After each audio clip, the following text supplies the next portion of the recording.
To be a leader requires one thing and one thing only: followers. That's it. It has nothing to do with rank or title. It has to do with whether others are going to choose, that volunteer, raise their hands and volunteer to go in the direction that you set. We can force people to do things. We can whip them into shape or offer them all kinds of carrots and sticks to get them to do things. But at the end of the day, a true leader is the one where others raise their hand and say, I will follow you. The question is, why should anyone follow you? Now, the human animal is like a company. If we want to get certain behaviors out of the organization, out of people, we give them certain incentives or disincentives. We are exactly the same. If you want someone to perform, if you want them to hit a goal, we set the target, we set the goal, and we offer them some sort of bonus if they get there, and we incentivize the behavior. If we threaten someone with a punishment, we disincentivize the behavior. Wait till your father comes home. You know, anyone who's a parent with gold stars or bonuses or all kinds of things, we're used to this. This is normal. The human body works exactly the same way. If you've ever had a feeling of love, trust, joy, fulfillment, status, pride, those are all chemically produced feelings. They're chemically produced incentives trying to get us, the human body's trying to get us to do certain things to get us to cooperate. Tangible matters. We can only see the things we have words for, right? And this is why the leader must provide a clear vision. Why are we doing this? Why are we in business in the first place? What is the point of growing the company that you're growing? Everybody talks about, what's your growth? What's the point of the growth? In other words, you have a company. Why do you have that company? What is the value your company is offering to others? And what do you want your company to leave behind when you're gone? There has to be a purpose for why your company exists beyond the things you make, beyond the things you do, beyond the money you make. You had the purpose when you founded the company, otherwise you wouldn't have taken the crazy risk to start it with the overwhelming chance of failure. And people wouldn't have given you blood, sweat, and tears if they didn't believe in you, because you were the alpha, you had the vision, you had the strength, and they wanted your protection. And they joined you, and they gave you their blood, sweat, and tears because you gave them a sense of purpose and belonging and protection. You have to know why you do what you do, and this is what the leaders do. And the more they can put it into words, the clearer they can put it into the words, the more we can see it. Again, we can only see the things we have words for. And so when you can put these things into words, other people can see them. I have a dream. Martin Luther King put into words the vision, seeing, he had. The rest of us could see it too, and now could focus all of our attention, all of our efforts on getting it done. And every metric, and this is the purpose of metrics, every metric we use, it's not about the metric. Metrics are supposed to measure progress. In other words, each metric is the tree getting a little bigger. Each metric is us getting a little closer to the gazelle. We get another little shot of dopamine. Each metric shows us that we're getting closer to the vision. It's not just about the numbers at the end of the year. How did we do? We're up. Good. Towards what? Towards what? We don't know what we're getting closer to. And it makes work unfulfilling. Don't know what we're working towards. Dopamine. We don't care if we let down the goal. Like if we have a goal that we have to achieve for work and we miss the goal, do we feel bad that we let the numbers down? No. We feel bad that we let somebody we love down. We feel bad that we let down our boss, we let down our parents, we let down our coach, we let down our drill instructor. We feel bad when we let down a human being. Accountability is never to a number. Accountability is to a person. And if there is no relationship with the person who's supposed to look after us and the person we're supposed to be working for, then we don't feel accountable. And this is where leadership becomes really, really important. You see, when we give selflessly to those in our tribe, offering them protection, because that's all anybody wants at work. They want to feel safe, comfortable, protected. Think about it as a parent. You know, back in those days, there were no countries, there were no corporations, there were no companies. They didn't exist. There's only one thing that pre-existed all of those things. The family. That's all we had. Each other. Think about it. What do we say to our children? You don't get to choose your children. Some of them are funny looking. Some of them not that smart. Okay? Those are the kids you got. Sorry. You get to pick your employees, but you don't get to pick your children, and yet it doesn't matter who your kids are, whether they're the best looking or not, whether they're the smartest or not, whether they're strongest or not. You give them undying love. And you don't point out their weaknesses if you're a good parent. You point out their strengths if you're a good parent. You encourage them to do the things that they're good at. And you hold them up, and sometimes you let them fail and learn for themselves, and sometimes you discipline them, and sometimes you prop them up, and sometimes you push them, and sometimes you let them go.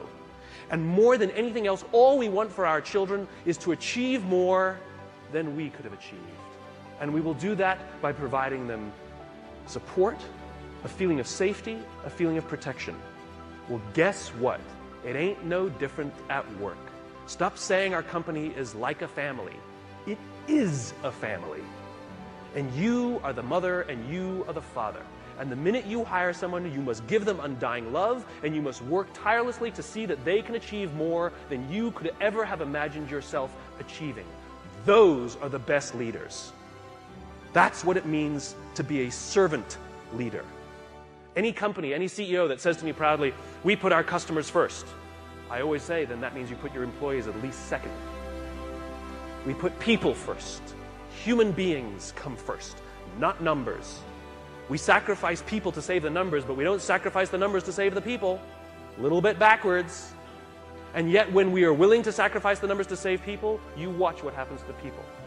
There's a guy by the name of Bob Chapman in St. Louis, Missouri, who runs a company called Barry Waymiller. It's a $1.6 billion private company with 20% year-over-year growth for the past 20 years. Warren Buffett has 6%. What is Bob's secret? He is obsessed about people. He doesn't even talk about what his company does. It happens to be heavy manufacturing, large capital expenditure machinery. When Kimberly-Clark wants to buy a machine to make toilet paper, they make the machine. Huge, huge blue-collar, sort of good old-fashioned American manufacturing. When the financial crisis hit, Bob's company lost 30% of their revenues off the top. Boom, gone. They could not afford their labor pool at all. And so they sat down and they said, "Oh my God, do we have to have layoffs?" And Bob refused. And so they implemented a furlough program where every employee from CEO to secretary had to take 4 weeks of unpaid time off. They didn't have to take it consecutively, and they could take it whenever they wanted. Those who could afford it more would trade with those who could afford it less. It was remarkable. And Bob told the company, "It's better we should all suffer a little than any of us should have to suffer a lot."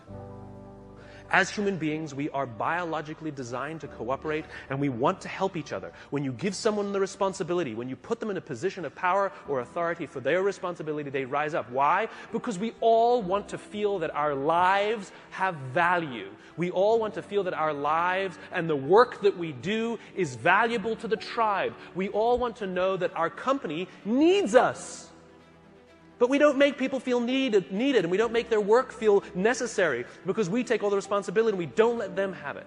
And when people feel fulfilled, when we make them feel necessary and they feel proud because something got done, because they were a part of it, they will give more and more and more and more. People in the Marine Corps are willing to give their lives to people they barely know because they've learned to trust each other. When you show up at Paris Island or in San Diego for the first day of boot camp and you're standing there in the yellow footprints, the drill instructor will yell in your face this far away from you. And the first words they hear, the words I, me, my, are no longer in your vocabulary. They will be replaced with we, together, and us. They are taught that success does not come by yourself. It only comes in a group. There's an old African proverb, to go fast, go alone. To go far, go together. We're all talking about how quickly we're growing our companies. But how long will your company last? 80% of the Dow Index are 35 years or younger. Sure, we build fast-growing companies, but they don't last. I went to the Crucible and watched these Marines. The Crucible is their final test before they become Marines. They're out for 56 hours. They get 3 meals, a total of 8 hours sleep the entire time. They're exhausted, they're tired, they're dirty, they're working hard. And you watch a fire squad of 4 guys making their way under barbed wire and shots fired and all of this mayhem and dirt and sand, and it's crazy. And they're dragging themselves across the dirt. And one of the guys is tired and starts falling back, but they have to achieve the mission. They've got to get to the other side. But what do? They stop, they go back, they grab his webbing, and they pull. They slowed themselves down because they'd rather slow down with all 4 than go fast with 3. To go fast, go alone. To go far, go together. Next time somebody says, what are your goals? Stop saying to increase top-line revenues by $1 million or $10 million or whatever you want to do next year. And start saying, we're building a company that's going to last 100 years. Watch the changes that happen inside the company. Devote yourself not to firing people, but to give them an opportunity to contribute. And if they fail, help them up. And if they fail, help them up. And if they fail, help them up. And if you really think they're incompetent and you really don't believe they fit your culture, why did you hire them? Because of their resumes or because they belong? We should treat hiring like adopting a child. We don't adopt children by saying, well, I'd like a blonde-haired, blue-eyed kid, yay high, and I want to make sure that they've done well in preschool before I take them. Well, that's how we hire people. I'm looking for somebody with experience in our industry, with at least 5 years, with this kind of, oh, you meet it, we'll take you. No, that's not what we do. When we adopt a child, we're going to give them the keys to our house. We'll let them run around by themselves, maybe even give them responsibility over our other children. It's a slow decision. We want to get to know the kid. We want to spend a little time with the kid. See if they would fit in our family, if our other kids would get along with them. Hiring is exactly the same. You cannot judge the quality of a company by the good times. We cannot judge the quality of a crew when the seas are calm. We judge the quality of a crew when the seas are rough. And numbers will never come to your aid. Ever. People will. If things are going great and everything's growing and you feel that everyone's disposable, guess what? They think the same about you. It's reciprocal. It's always balanced. Time and energy. Roam the halls.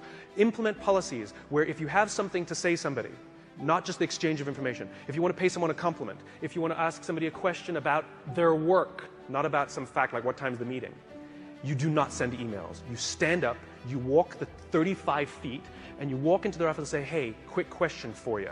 That thing that you did for the client, can you just tell me a little more about it because I have a client meeting? I promise you the relationships that will form simply because people are giving time and energy. It's too quick to send an email. It's too easy. If I come over to your house for dinner, and a day later I send you this beautiful email how grateful I am for the dinner that you made for me, or if I sent you a handwritten note with the exact same words, which one makes you feel better? The handwritten note. It's not the words. It's not the intention. It's the time and energy we take. And if you think you're too busy to give time and energy to your people, then they're too busy to give time and energy to you. It is a balanced equation. I imagine a world in which the vast majority of people wake up every single morning inspired to go to work, and come home every single day fulfilled by the work that they do. I believe that loving our jobs is a right, not a privilege. Why should it be just the lucky few who get to love going to work? It is an entitlement that we all have. And by saying love our jobs, it doesn't mean we have to like them every day. We love our children every day, we don't like them every day. Right? We don't have to like every day, it can be hard, but we get to love it every day. And the thing that makes us love our jobs is not the work that we're doing. It's the way we feel when we go there. We feel safe, we feel protected, we feel that someone wants us to achieve more and is giving us the opportunity to prove to themselves and to ourselves that we can. This is the world that I imagine. This is why I do these talks, because I'm just a cog in the wheel, a cog in the machine. I'm just a small piece of the jigsaw puzzle. I come to speak to the nice people like yourselves, because you're the ones who are running companies. You're the ones who are in control of the cultures that you're building. You're the ones who determine who you hire and who you don't. Are you hiring based on skills? You're hiring based on culture. I come and share these ideas with you with the hope that some of you will try some of these things, and over the course of time, you will watch your own cultures improve and the people love coming to work. Oh, and by the way, it's good for innovation, it's good for progress, and it's good for profit. Aside.